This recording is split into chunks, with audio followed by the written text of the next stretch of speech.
You know, you had the police spokesperson in Kaduna State. He's saying that your members are, first, it is an outlaw group. Yeah, are you aware of that? You are a law officer. You should know when a group has been outlawed.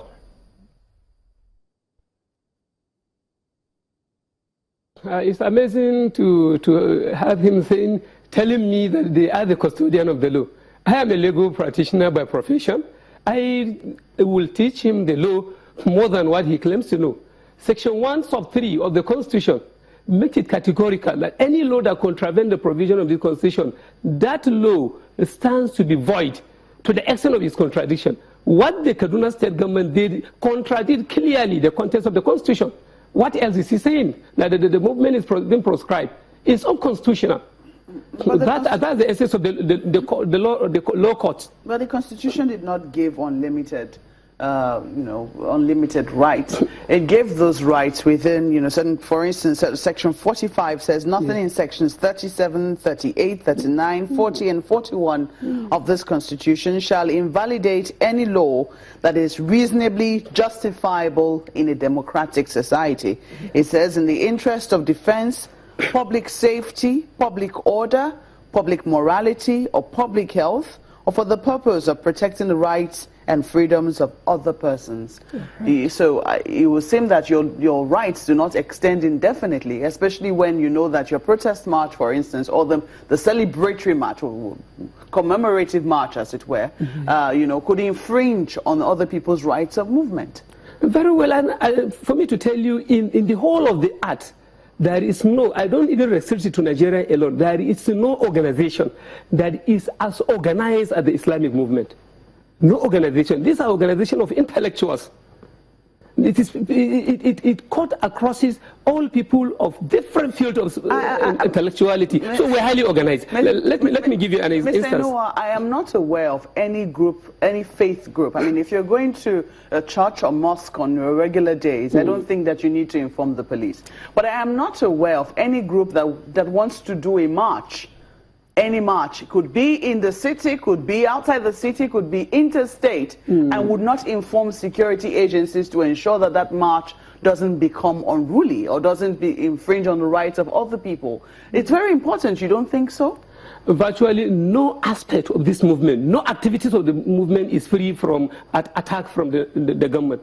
No activities. Don't even talk of the threatening or protest. No activities of ours is free. Our students assembled at the National Human Rights Commission. They were attacked by the Nigerian police. They were tear gas. The last gathering they went there requesting for the release of our leader, Sheikh El-Zakzaky. They were attacked. Is this an offense for you to go to the National Assembly? Is it an offense? I don't know, my sister. Is it an offense for you to go to the National Assembly crying out for help? Our leader has been incarcerated for almost a year for no charge. When we went to the National Assembly, they attacked us. And yet they say we were violating the law. This is, how will I put it now? This is, that march, that protest did not result in the deaths of anybody. But this current march has resulted in the deaths of 8 or more of your members. Who killed them? 8 of your or more of your members. More, yes. Do you think that it could have been avoided? Really, I will rightly quote him with utmost respect. Justice Kolawale, in the last sitting, I happen to be part of the team of the Lane Silk, Femi Falana, who is representing the Islamic movement. Justice Kolawale was saying, why do you still keep this man? Release him so that we'll be free of this protest. Release him. Why are they keeping him? What offense has he committed? You did not charge him to court. Release him. It's unconstitutional. That doesn't answer my question. I was asking if you think that the deaths of your members could have been avoided. That's what I'm asking. Of course, if the government, the federal government and the state government did not attack us, it's avoidable. Why must they even attack us? Why must they attack us? What are we, Would you say that would you also accept responsibility for being provocative? Whom did we provoke? We did not kill anybody. They killed us. And surprisingly, this morning I was listening to a news. They said that the Islamic movement confiscated an AK-47 and killed a policeman. If we intend killing, all the police that were there would have been killed. If we intend killing. And perhaps during the sitting session of JCI, the Judicial Commission of Inquiry set up by the Kaduna State government, a colonel testified that the members of the Islamic movement were unable to operate an AK-47 gun. They were unable. Then how could you still attribute a killing to us? Rather, they keep on killing us. In less than 48 hours, over 1,000 members of the Islamic movement were killed. Our leader was shot, dead even. It was only God who rescued him. And up till now, they couldn't allow him to take proper care of himself. What offense? What offense, for God's sake? And to tell you how organized we are, during the last year trekking from Kano again to Zaria, over 4 million members partake in the trekking. And we were able to arrest one of the Boko Haram, the alleged Boko Haram, whom were sent to come and attack us. One of them succeeded in exploding the bomb, but the second was arrested. That is to tell you that we are not crowd. We are organized people. In recent times, we've seen a situation. I think the latest got to a head when you had that clash with the chief of army staff's convoy. But before that time, people have alleged all sorts, that when you hold your movement, when you hold your prayers, other people cannot move. When you do your celebrations, it is difficult for other people to be able to exercise their own rights. These allegations exist. Do you deny them? Very well, very well. And perhaps a point of observation and correction, please, it's never a clash. When the military men come and attack us, put it properly that way, it wasn't a clash. We never kill a single soldier. We never kill a single soldier, which if we intended, we would have done that. So we have never caused any hardship to anybody. A very good example, in one of our Maulud program in Zaria, we were there when the then deputy governor of Kaduna State was coming towards our gathering. It was even our members who paved way for him. You deny the chief of army staff use of a federal road, and you don't see that as... We never denied him. You don't see that as provocation? We never denied him. All right, let me ask you, Mr. Having listened to the police, because the impression is your members come across as though they think that they are above the law. Because if we look through the briefing by the police commissioner in Kano State, he says thousands of Shiite members obstructed motorists and denied other road users free access to Kano-Kaduna Expressway.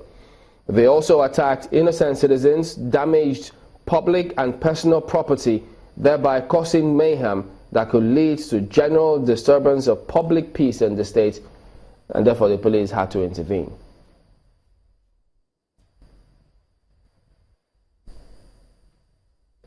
Well, it is obvious that from even what the spokesperson just said, that the police are just mere instrument of the state. They can be used to do whatever act they want them to do. But in real sense, we are not operating in the sky. We operate with the people. Motorists even attacked our members and killed some of our children during the last 2 years. It happens. So we never cause any traffic obstruction in all our activities. We have even traffic section of the Islamic movement who takes care of the traffic. They ensure we did not block the road. If you are talking of protest, it's a different thing. But for the trekking, we know that we are using the highway, and other citizens have equal right of access. So we don't block the highway. Well, and particularly, again, yesterday when we branched, our people branched at one village they call Kariki, the police still follow them. They are burnt most of our assets. Most of our assets, where do we use even in cooking food, were being destroyed. They burnt them there. They still open fire on us indiscriminately. The other part of the response, could you hang on a minute? People of old age. Let me bring this in. The police also say that... painful thing, they kill and take away the corpse. Mr. Noah, just hang on a minute. The police further commented. They said Shiite members were armed with bows and arrows, catapults, metal bolts, cutlasses, and then you attacked a police sergeant and killed him.